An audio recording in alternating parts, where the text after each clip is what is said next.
Hi there, yep, that's right. Great and glorious Nick Touch here yet again. But my hair's probably a mess yet again because it always is. I apologize for that. Don't worry about that.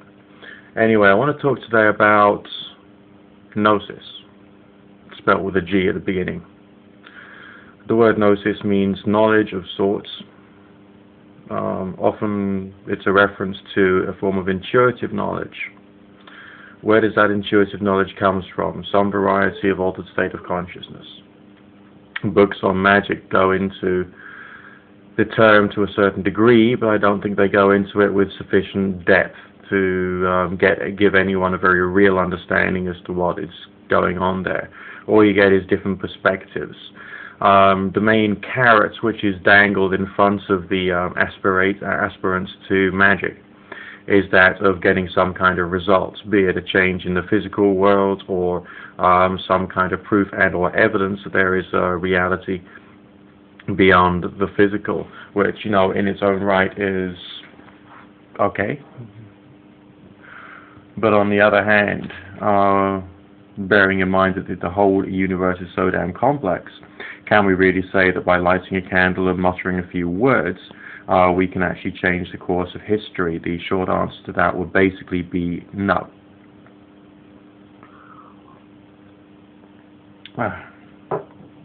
Now, the precise degree and in what ways magic can actually affect the outside world, that's up to both debate and theology, I suppose. When we look at the way the religions tackle the subject of miracles, just as magic tackles the subject of results, within religions they say that if you follow this way of life, or our way of life, and follow our concept of deity, and so on and so forth, then you too can do this, that, and the other, such as the Christian scientists, who say that once you've lived a certain life in a certain way, then you get the ability to heal, which is, of course, very. I mean, when my chronic fatigue syndrome was much worse, it was very enticing for me to try and find ways of healing myself, because medical science at that time could not do any good whatsoever. So that's another reason why I looked into this subject in great detail. There's only, as far as I can tell, one thing which seems to unite all religious and all magical traditions, and that is something which can only be regarded as being the state of Gnosis. I think it's no coincidence that Crowley mentioned the idea of inflame thyself with prayer as being the way to try and get results. Notice he used the word prayer. Now, what does that mean? It isn't just muttering a particular prayer, oh dear Lord, please help me get through my exam, oh dear Lord, please help me to pay my fucking tax bill. That's not it. He used the word inflame, meaning a sense of, I suppose, raised passion or exalted state of mind. Now, my experiences suggest that the state of mind of prayer itself is dramatically different to that of your normal state of mind. Very tranquil, very serene, very spiritual feeling, and is probably the state of Gnosis. I take issue to a certain degree with the writings of Peter J. Carroll, who went into certain graphic detail about certain forms of sexual activities which are supposed to help bring on Gnosis, including masturbation, straight vaginal sex, anal intercourse, and a few other things, because these activities by themselves do not seem to provide the same kind or quality of state of mind that you may need if you're wanting to try and create something of the abnormal, of the supernatural. But the prayerful state does seem to yield some varieties of experiential results. But it is a question of experiential, because it's only the mythology of religion which states that this, that, and the other can happen. And all we can do is basically just experiment and see where we can go from there. So, if you're an occultist, don't throw away the idea of prayer. Don't kick it out of your way of life. Learn to use it.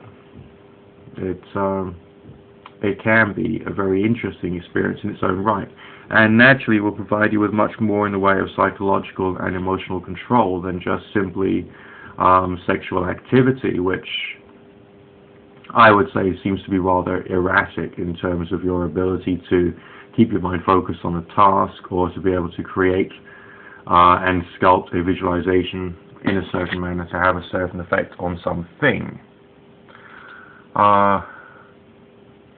I would also say that when certain or some books on magic talk about trying to create results in the form of healing, they often mention visualization as in terms of visualization of a wound getting better, or in the case of Crowley, the visualization of a person's aura with droopy energy lines suddenly becoming or steadily becoming radiant and healthy and vital again, and then to watch the sense of change in that particular person over a period of time to see whether there could possibly be any input from your own magical or supernatural work.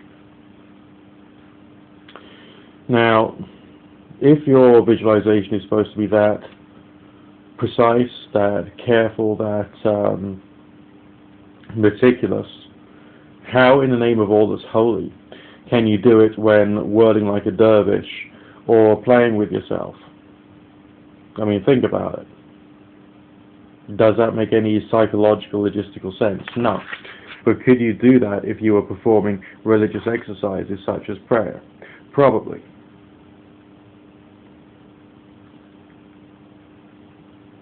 So it would seem that prayer is, meditation can be useful as well. But meditation in terms of just reciting a mantra by itself doesn't seem to be 100% useful. It can lull you into an altered state of consciousness, but it doesn't seem to give you that kind of tranquil and, for want of a better word, spiritual state of mind that you might need to be able to do a controlled visualization of a result occurring, whether it is in a moment at a crescendo within a ritual, or whether it is gradually over a long period of time building up the image of that result manifesting. Okay, just a few ideas to play about with. Because the sexual ideas mentioned by Peter J. Carroll don't seem to psychologically, and I would even say spiritually, fit the bill, I would say that that was probably misinformation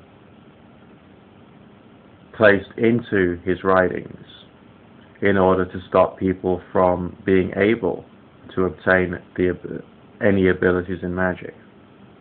I would also say that both religions and magical schools trying to use miracles as a means of persuading them to follow the religion is also misinformation of a certain degree, and therefore it's not appropriate. I don't think you have to be of any religion to do anything of a supernaturalist nature. However, I do feel you have to know how to pray, and I do feel you need to know how to meditate to be able to generate the right altered state of consciousness. As I've mentioned before, get yourself a mind machine because they can be very useful. Speak to you in a while. Bye for now.